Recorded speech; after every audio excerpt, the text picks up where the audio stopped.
Nikola, prvi put si u Bitolju ovde. Atmosfera bilo je lakše nego što ste očekivali ili? Ne, atmosfera je bila teška. Plus zvučnici na zagrevanje.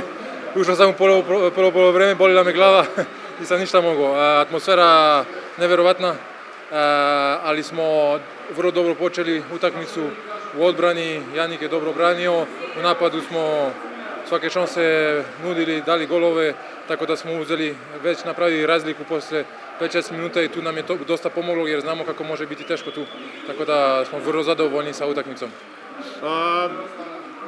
Svi vas očekuju u Kelnu. Ti si već puno puta bio u Kelnu, Paris Saint-Germain, svi očekuju onu titulu. Jel se može to ove godine, da to bude neka možda kruna, da se, mislim da odeš kao aktivni igrač iz Paris Saint-Germaina sa evropskom titulom? Prvo mislimo samo na skupinu, jer nije još ništa odlučeno.